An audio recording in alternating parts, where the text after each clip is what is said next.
Hi, Kate here. It's Friday afternoon. Just coming to you very, very quickly to chat to you a little bit about just giving you, I suppose, the highlights of my approach to therapy and embracing a strength-based approach. Earlier today in our All the Gems group, I did about an hour and 3/4 presentation, just going through about how a strengths focused really resonates with me and how this can lead to growth mindset and an optimistic outlook. So yeah, I just had a bit of a chat about how a strengths-based assessment of young people, whether it's in schools, for therapies, for parents thinking about supporting their kids, really having a focus of what's going well, what are the kids' abilities, what are their interests, what are they good at, how it can have such far-reaching benefits in terms of shifting like negative self-appraisals, shifting into a solution and problem-solving kind of approach when we kind of build on what's already going well, and how it also fits really nicely in with the neurodiversity affirming paradigm, and shifting away from always focusing on deficits, always focusing on when things aren't working, just getting us to really kind of look future focused and seeing that the skills and abilities or the differences or the tendencies that we already have can be really useful for our future and useful for meeting the goals that we want to attain, whether it's in day-to-day life or relationships or whatever it might be. And then I talked a little bit about how I found the growth mindset resources and growth mindset ideas, which is Carol Dweck's work, and had that coincidentally kind of resonating when kids were coming in and talking about growth mindset and how the education I suppose system has embraced growth mindset in terms of encouraging kids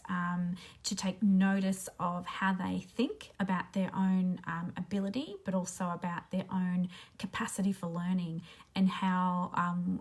having kids already be a little versed in that was really useful for conversations about their thinking skills, conversations about perfectionism, conversations about mistake making, flexible kind of thinking. Has so many opportunities to look at mindset, not just about how they think about their schoolwork and their learning, but in lots of other relationships, lots of other areas as well. So I shared a couple of my resources and things that I like to use in session, or I recommend that parents or schools get their hands on if they want to embrace a strengths-based approach, if they want to help their young person to see their own strengths, to embrace them,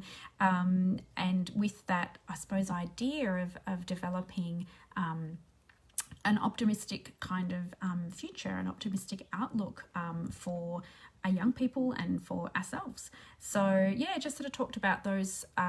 three areas and how they intertwine, and how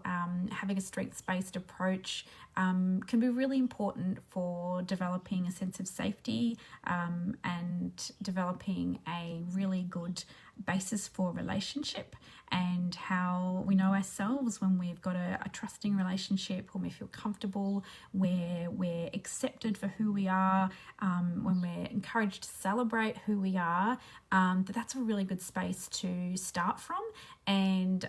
is a really good space to kind of build from as well. We're much more likely to be able to build upon or tackle challenges when we feel uplifted trusted, when we feel supported, when we feel that we've got capacity to do it too, so we're not being asked to do something that's way outside where we are right now. So yeah, inside those relationships and inside that situation, we can be asked to stretch a little bit, but we've got to kind of believe it as well. So, you know, getting confidence, getting a good sense of self identity, I think is an important building block, rather than just jumping to, you need to learn this skill, or you've got to do this better, or you know, have a look at how your thinking is going straight away. So yeah, strengths I think helps me to certainly come back to the basics of relationships, the basics of what lights you up,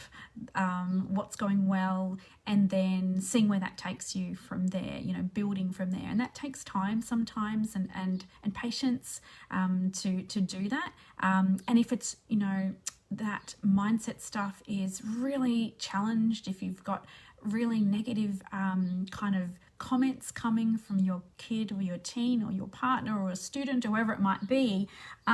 also, and they're autistic or neurodivergent, you know, also thinking about what might have led to those experiences. You know, is it really difficult to see a positive future or see strengths within themselves if they've had lots of negative feedback about that, or they have a sensory system that is very sensitive, and they're always on like in threat mode, always feeling like something is threatening them, even if we see it as neutral in their environment, not threatening. That might not be how they're interpreting it, not be how they're experiencing it. So thinking about how we can understand that perspective, and develop that sense of safety by exploring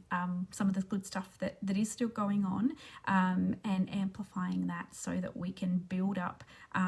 ability to think about stepping outside that, but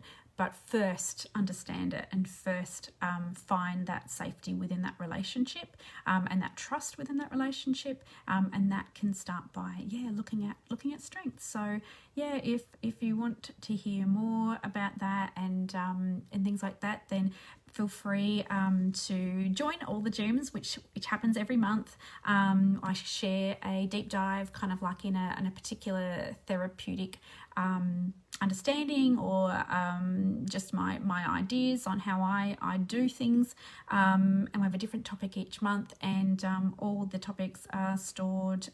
in our group. So yeah, I hope that this little snippet was helpful nonetheless, and that you have a really awesome Friday afternoon. So I'll talk with you next Friday afternoon.